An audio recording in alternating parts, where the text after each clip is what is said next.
Public-private partnerships. How can PPPs deliver better services?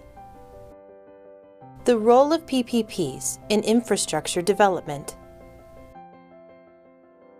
My name is Tony Gomez-Ibanez, and I'm a fan of P3s in infrastructure. By P3, I mean public-private partnerships in infrastructure. But I'm concerned that these P3s be done in circumstances where they're both economically sensible and politically acceptable. And for me, the key is the motive for the privatization. That some motives generate controversy, while one motive, real efficiency gains, is the most sensible reason to do P3s. At the risk of oversimplification, there are three basic motives for P3s in infrastructure. The first, and the one that is discussed most often, is to tap private capital markets to finance badly needed investments in infrastructure. A second motive, which is often not acknowledged but is often important, is to transfer resources in a way such as to alleviate immediate budget problems of government. And the third motive is to incentivize real efficiency gains.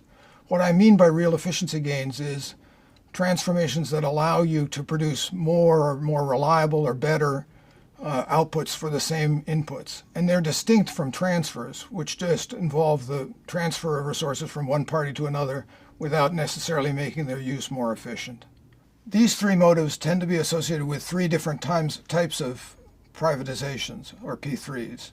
The first is a concession to build, operate, maintain, and transfer a new facility, such as a new toll road or a new wastewater treatment plant. In the case of these types of P3s, the primary motive is to tap private capital markets to gain the funds needed for the investment, although efficiency gains and transfers may be involved as well. The second type of partnership is a lease for a fixed term or the outright sale of an existing facility, such as an existing toll road or existing port or railway or airline. Often these are called brownfield facilities or projects because they involve an existing facility, although the line between brownfield and greenfield is typically blurred because the brownfield project may require some improvements or investments. But the emphasis is usually not on investment, but rather on the transferring of a loss-making enterprise to private hands where it will be profitable, or the capitalization of the benefits of a profitable enterprise for current use. I argue that the first two motives for P3s, that is, tapping private capital markets or transferring resources to alleviate immediate budget problems, are problematic and can get you into trouble, and that the real reason for doing P3s is to incentivize real efficiency gains. Tapping private capital markets is problematic because the government can borrow from capital markets itself directly rather than having to borrow through the medium of a concessionaire. It's important to understand that partnerships are not a form of free finance, that the investors in a concession expect to be repaid just like the investors in a government bond expect to be repaid. Moreover, they both draw from the same sources of repayment, same basic sources, which is either taxpayer receipts or the charges levied on the users of the infrastructure. Moreover, government debt, borrowing from directly, is often cheaper than borrowing through a concessionaire. In the United States, for example, states can borrow at 5 to 6% interest rates, whereas investors in private infrastructure typically want a return of more in the 10 to 12% range. Now, this difference in borrowing rates is a little bit of an illusion because the taxpayer doesn't have any default risk if the borrowing is through the concessionaire, whereas he does have default risk if the borrowing is through the government. The second motive, transferring resources for the immediate relief of government budget problems, is also problematic. In developing countries, this usually takes the form of the lease or sale of a state-owned enterprise that is losing money because it has excess labor, or its tariffs are unrealistically low, or its services are more extensive than is really needed. And the basic idea is that the private concessionaire will shed labor, raise prices, prune the network of services, so as to restore profitability and alleviate the budget support that the government had to provide to the enterprise.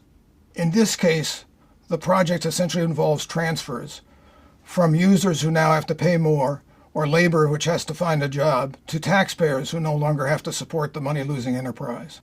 In developed countries, it has taken the form of sale or lease of a profitable enterprise or facility, in return for an upfront payment from the concessionaire that can be used to meet immediate budget needs. In the United States, this is called asset monetization. In Australia, it's called asset recycling. But either way, the essential is that it's a transfer of resources from future taxpayers who no longer have the available profits from the enterprise to current taxpayers who enjoy the upfront payment and can use it for other purposes. But if partnerships are all about transfers, or only about transfers, then privatization becomes a zero-sum game in which one party gains and some other party loses. And zero-sum games are politically controversial. It's hard to build support for them. Real efficiency gains, on the other hand, are the only way that a project can become win-win and not zero-sum.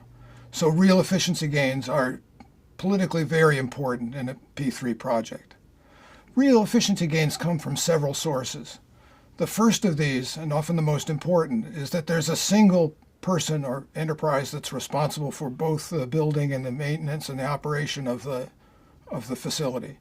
And that means that there's less finger pointing when something goes wrong. There's one person or one group that's held responsible. In particular, this often takes the form of life cycle perspective, so that the builder of the road or facility keeps in mind the problems of maintaining it. One dramatic example that I learned about recently was roads in the rainy area of Colombia, which typically wash out every rainy season. But when they're granted as a concession to build and operate them, the concessionaire has an incentive to build them in such a way that they don't have to be rebuilt every time the rain falls. A second source of efficiency gains is that you provide the concessionaire with more scope to decide how to produce the services themselves. In essence, you can think of it as they're contracting for a stream of services rather than a specific asset, and giving that flexibility gives them an opportunity to be more efficient. My favorite example is the Port of Miami Tunnel, which the public sector had estimated would cost it $1 billion to build. But when it went out as a P3, the concessionaire that won came in with a design that cost only $600 million to build. And he did that by changing the alignment of the tunnel slightly to avoid some difficulties. What was helpful was that the Port of Miami was buying not a specific asset, but a tunnel crossing, and that flexibility allowed them to explore more efficient methods and designs. In this light, greenfield concessions are more attractive than brownfield concessions, because in greenfield concessions there's more scope for efficiency gain, inasmuch as the concessionaire does the construction as well as the maintenance. But the real reason to use expensive private capital in concessions or in P3s is to motivate and incentivize these real efficiency gains. If the concessionaire has some skin in the game, then it's going to try hard to build a road that doesn't wash out in the rainy season, to build a tunnel that is cheaper and just as good. We may pay a little extra for that private capital, but without it, you wouldn't get the efficiency gains that are important. And wouldn't get the value that you hope for out of the private sector. In closing, I'd urge you to look for projects where there are real efficiency gains, where there are good reasons to believe that the private sector can do it cheaper or better or more reliably than traditional public procurement.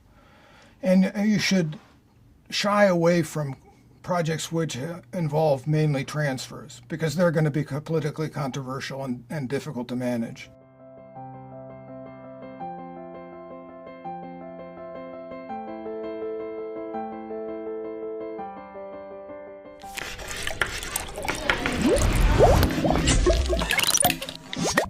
This has been an Open Learning Campus presentation brought to you by the World Bank Group, accelerating solutions through learning.